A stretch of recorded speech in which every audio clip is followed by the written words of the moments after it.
ஃபேமிலினாலும் கடன் அப்படின்னா ஆண் மேல தான் வந்து விழுது. வேலைக்கு போய் தான் குடும்பம் நடக்குமா?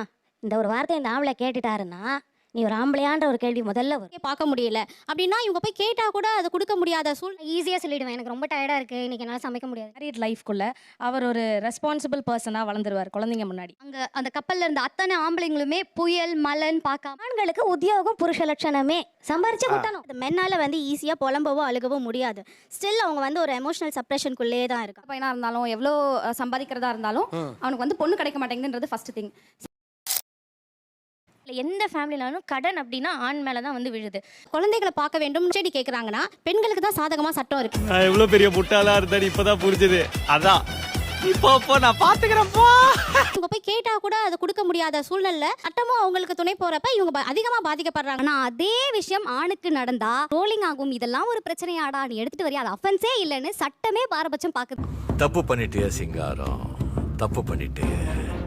ஒர்க் ப்ரெஷர் ரொம்ப ஜாஸ்தியாக இருக்குது சார். ஒன்சிக்கலாக நிறைய ஹார்டாக இருக்கிற வேலை வந்து இன்னமும் மென்னுக்கு தான் கொடுக்குறாங்க. ஐடி கம்பெனி ஆனாலும் இவ்வளோ வந்து placements have to go to விமென்னு அவங்களுக்கு போட்டியும் ஜாஸ்தியாக இருக்குது மென்னுக்கு. இருக்கு ஃபைனான்ஷியலாக அவங்க நிறைய ட்ரபிள் ஆகுறாங்க. ஃப்ரீக்வெண்ட் ஹாஸ்பிட்டல் விசிட் இருக்கு. நைட்டெல்லாம் முடிச்சு குழந்தைங்களும் பார்க்கணும். அவன் எவ்வளோ நல்ல பையனா இருந்தாலும் எவ்வளோ சம்பாதிக்கிறதா இருந்தாலும் அவனுக்கு வந்து பொண்ணு கிடைக்க மாட்டேங்குதுன்றது ஃபர்ஸ்ட் திங். அம்மாக்கு என்ன தேவை, வைஃப்க்கு என்ன தேவை, குழந்தைங்களுக்கு என்ன தேவை, he is having one budget. எல்லாருக்கும் பூர்த்தி பண்ணிட்டு அவருக்கு ஏதோ பிடிச்சிருந்தாலும் அதை பண்ணிக்க முடியாது. என்னையா ஒரு கொடூரமான விஷயத்தை கூட சொல்லிக்கிட்டு இருக்க. ஒரு சோர்வா படுக்கிறதுக்கு ஒரு சண்டேனா ரெஸ்ட் எடுக்கணும்னு நினைச்சா கூட வெளியே போலாம், வாங்க ஒரு நாள் தானே ஃபேமிலியோட ஸ்பெண்ட் பண்ணுங்க. இது நேத்து இன்னைக்கு இல்ல, காலங்காலமா தொண்டு தொட்டு நடக்கக்கூடிய ஒரு சம்பவம். இந்த ஸ்பேஸ் வந்து அவங்களுக்கு இப்ப குறைஞ்சிட்டு வருது. என் ஹஸ்பண்ட் ஷிப்ல ஒர்க் பண்றாங்க. அந்த கப்பல்ல இருந்த அத்தனை ஆம்பளைங்களுமே புயல் மலன் பார்க்காம இந்த வாமிட் தலைவலி எல்லாமே அங்க இருக்கு. பையன் வெளியே போறாங்க அப்படின்னா அவங்க என்ன பண்றாங்க, என்ன வேலை செய்யறாங்க, எவ்வளவு சம்பாதிக்கிறாங்கன்ற பேச்சு அதிகமா இருக்கு சார். வேலைன்றது வந்து ஆண்களுக்கு கட்டாயம், பெண்களுக்கு ஆப்ஷன். என்னிடம் வராதீர்கள் தம்பிகளே, வகுந்து விடுவேன். எழுத்தாமே சாகர வரைக்கும் நம்ம சமயக்கட்டு தான் நமக்கு கதிங்கிற மாதிரி பொம்பளைக்கு டேக் அடிக்கிறோமோ, அதே மாதிரி ஆண்களுக்கு உத்தியோகம் புருஷ லட்சணமே, சம்பாரிச்சு குட்டணும். என்ன சொல்லுகிறாய்? உண்மையை சொல்லுகிறேன் மன்னா. உனக்கு பிடிக்குதோ பிடிக்கலையோ, உன்னால முடியுமோ முடியலையோ அது அப்புறம் பாத்துக்கலாம். ஆனா வேலைக்கு போகணும், சம்பாரிச்சே ஆகணும். அந்த வீட்ல அலையில இருந்து கிளவி வரைக்கும் நீ படாத பாடுபடுத்துறாளுங்க. ஒரு மேரிட் லைஃப்குள்ள அவர் ஒரு ரெஸ்பான்சிபிள் பர்சனா வளர்ந்துருவார் குழந்தைங்க முன்னாடி. ஒரு 45+ ஆண்களின் உலகம் ரொம்ப நெருக்கடியா இருக்கு. எவ்வளவு கேவலமான பிறவிங்க இல்ல நம்ம எல்லாம் மாடர்ன் ஆயிட்டோம், சொசைட்டி மாறிடுச்சு. அந்த ஸ்டீரியோ டைப்ஸ் எல்லாம் பெண்கள் சுலபமா உடைக்கிறாங்க. அட்லீஸ்ட் உடைக்கிறதுக்கான சூழ்நிலை அவங்களுக்கு அமைஞ்சிருக்கு. பெண் சம்பந்தப்பட்ட ஸ்டீரியோ டைப்ஸை அவ்வளோ சுலபமா உடைக்க முடியல.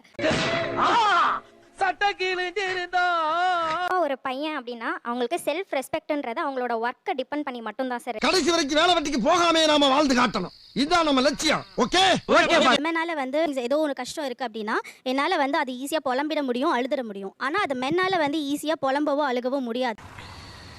வெளியே தான் அம்மா சிரிக்கிறேன், உள்ள அழுதுட்டு இருக்கேன். எல்லாத்தையும் மறைச்சு வைக்கணுமே. கட்டுறது வேணா ஆண்களா இருக்கலாம், வீடு ஃபுல்லாவே பெண்களோட கண்ட்ரோல்ல தான் இருக்கு. சார் என் ஹஸ்பண்ட் வந்து மாசம் 30 நாளும் வேலைக்கு போறாங்க சார். என்ன பழக்கம் அது? என்ன பழக்கம் இது? என்ன பழக்கம் இது? அங்க என்ன பிரச்சனை இருந்தாலும் சரி வீட்டுக்கு வந்து அந்த துளி கூட முகம் சுளிக்காம எவ்வளவு கஷ்டம் இருந்தாலும் அந்த ஒரு சந்தோஷமாவே வந்து என்கிட்ட பேசுறது. எப்படிடா ஊருக்கே பருப்பானாலும் வீட்டுக்கு தொடப்ப கட்டதான்டா. வர வருமானத்தை வச்சு அவன் வீட்டை சமாளிக்கிறது, இஎம்ஐ கட்டுறது, வண்டி இஎம்ஐ லோன் அந்த மாதிரி கட்டுறதே பெரிய விஷயமா இருக்கும். பர்த்டே கிஃப்ட் பண்ணல, வெட்டிங் டே கிஃப்ட் பண்ணல, அவங்க வற்புறுத்துறப்போ அவன் ஃபைனான்ஸ் ப்ராப்ளமா ரொம்ப அந்த இடத்துல வந்து மன நெருக்கடி. காசு அவன் உன சாப்பிட்டு போயிடுறான். கடன் கடன் கடன்னு 95 நாள்லேருந்து கடன். கிராமப்புறங்கள்ல பெண்கள் தான் சுய உதவி குழுக்கள் அப்படின்றது நிறைய இருக்கு. பெண்களுடைய தலைமையில தான் நடந்தது. பெண்கள் தான் வந்து கடன் வாங்கினாங்க. அந்த குழுக்களை பெண்களே தான் நடத்தினாங்க. அது எப்படி உனக்கு தெரியும்? பேப்பர்லாம் படிக்கிறது இல்லையா நீ? அதை இதுக்கு இப்ப சொல்லிட்டு இருக்க. மகளிர் சுய உதவி குழுக்கள் அதிக கடன் வாங்குறது பெண்கள். ஒண்ணு, நகை அடமான வச்சு கடன் வாங்குறதுல பெண் கந்து வட்டிக்கு அதிக பணம் வாங்குறாங்க. நான் வாங்கின கடனுக்கு பெண் பதில் சொல்லிக்கிட்டே இருக்காங்க. என்னங்க அர்த்தம்?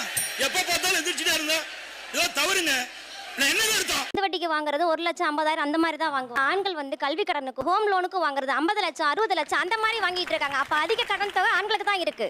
இப்படியே உசுப்பேத்தி உடம்ப ரணகலம் ஆக்கிட்டாங்கடா. ஏண்டா இந்த ஊர் இன்னும் நம்மள நம்பிக்கிட்டு இருக்கு. கடன் அப்படின்னு வரும்போது அவங்கள மட்டும் நாங்க அதுல சுமத்தல. ஜுவல்ஸ் கொடுத்து சப்போர்ட் பண்ண ரெடியா தான் இருக்கோம். சோ அந்த பிரஷர் எனக்கும் இருக்கு.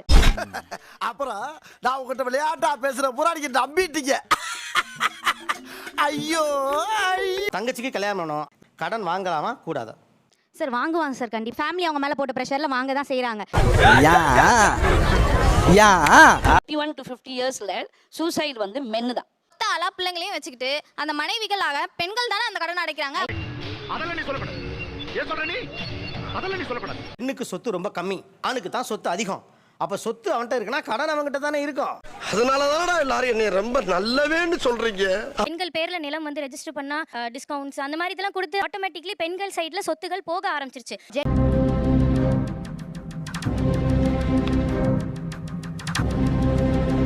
கடன் நினைச்சு நான் ராத்திரி தூக்கத்தை தொலைச்சது இல்ல. ஆனா எங்க அப்பா தூக்கத்தை தொலைக்கல பாத்திருக்கேன். நான் பண்றதெல்லாம் நான் பாத்திருக்கேன். என் கூட வேலை செய்யறவங்க தங்கச்சி கல்யாணத்துக்காக எவ்வளவு கஷ்டப்பட்டான் ஒரு சின்ன பையன் நான் பாத்திருக்கேன். என் கூட வேலை செஞ்சவங்க பெரிய கடனை நினைச்சு எவ்வளவு எக்ஸ்ட்ரீமான நிலைமைக்கெல்லாம் போயிருக்காங்க நான் பாத்திருக்கேன்.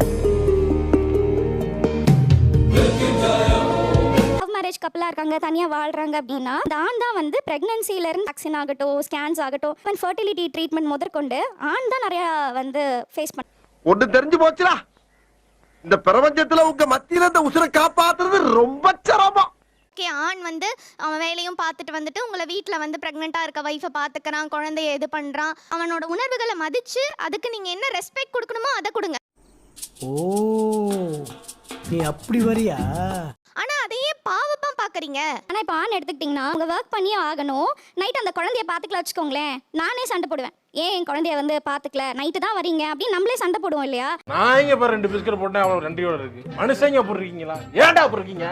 ஏன்டா அப்படி இருக்கீங்க? இந்த மாதிரி ஆண் நெருக்கடியை சந்திக்கிறாங்கிறத என்டாஸ் பண்ணாதானே அவனுக்கான சப்போர்ட் சிஸ்டத்தை கொண்டு வர முடியும். என்ன சப்போர்ட் சிஸ்டம் கொண்டு வரணும்னு எதிர்பார்க்கறீங்க? அவனுக்கு ஒரு 3 மாசம் லீவ் கொடுத்து பொண்டாட்டியை கவனிச்சுக்கப்பான்னு ஒரு பாலிசி வரும். இப்ப தெரியுதா அவனை எதுக்கு சேர்த்து வச்சிருக்கேன்னு? எல்லாம் டெக்னாலஜி. அது வந்து வெல்கம் தான். ஒரு பிரச்சனைன்னு வருதுன்னா நம்ம அப்பா நம்ம தாத்தாலாம் அதை எவ்வளோ பவர்ஃபுல்லாக ஹேண்டில் பண்ணிப்பாங்க. உனக்கு ஒரு கல்யாணம் ஆயிடுச்சு, இப்போ நீ ஒரு ஆம்பளை, நீ அதை ஹேண்டில் பண்ணணும்னு சொல்லுவோம். தம்பி விடுப்பா, இதெல்லாம் அப்படிலாம் விட்டுற முடியாது மேடம், அப்படிலாம் விட்டுற முடியாது. ஆனால் அப்பாக்கும் தாத்தாக்கும் கொடுத்த அந்த அளவுக்கு அத்தாரிட்டி இப்போ நம்ம கொடுக்கறது இல்லை. எஸ், பொண்ணு போய் நீ வேலைக்கு போயிட்டு வந்து எனக்கு சப்போர்ட் பண்ணுன்னு கேட்கல. இன்னைக்கு வந்து அவன் சப்போர்ட் பண்ணி கேட்கறான்ல. சார் நான் வேணும்னு பண்ணல சார், சொல்லுங்கடா. ஒரு பக்கம் சொசைட்டினாலையும் பாலிசினாலையும் நம்மளை எம்பவர் பண்ணிட்டே இருக்காங்க. ஆண்களுக்கு ஒரு எம்பவர்ட் விமன் கூட எப்படி கோலிவ் பண்ணணுங்கிறதோ அவங்களை எப்படி ஹேண்டில் பண்ணுங்கிறதோ யாருமே ப்ராக்டிஸ் கொடுக்கறது இல்லை. பெண்கள் வந்து இதுக்கு முன்னாடி வேலைக்கு போகாம படிக்கும் போதே வந்து நிறைய தூற்றுகள். இப்போ வந்து படிச்சா உனக்கு திமிராயிடும், வேலைக்கு போற சம்பாதிக்கிறேன்ற திமிரு. வாயில வசம் போச்சு தேக்க. ஏன் அப்படி பண்ணிட்டே இருக்கீங்க? இது எல்லாமே ஒரு பெண் கேட்டுட்டு அந்த ஸ்டீரியோ டைப்ஸை உடைச்சிட்டு வெளில வந்திருக்கா. இதே மாதிரி ஸ்டீரியோ டைப்ஸை ஆண்கள் ஏத்துக்க ரெடியா இல்ல. என்ன பங்கு மாட்டிக்கிட்ட பங்கு. சின்ன சேனல் எதா இருந்தாலும் அது கொஞ்சம் ஆதரவு கொடுங்க. உங்க பொண்ணான கையை கொண்டு அந்த பெல்லில தட்டிடுங்க. அவங்களுக்கு சப்ஸ்கிரைபர் 5-10 ஏறுனா அவங்க மனசு சந்தோஷப்படும். அவங்க வீடியோவும் பாருங்க.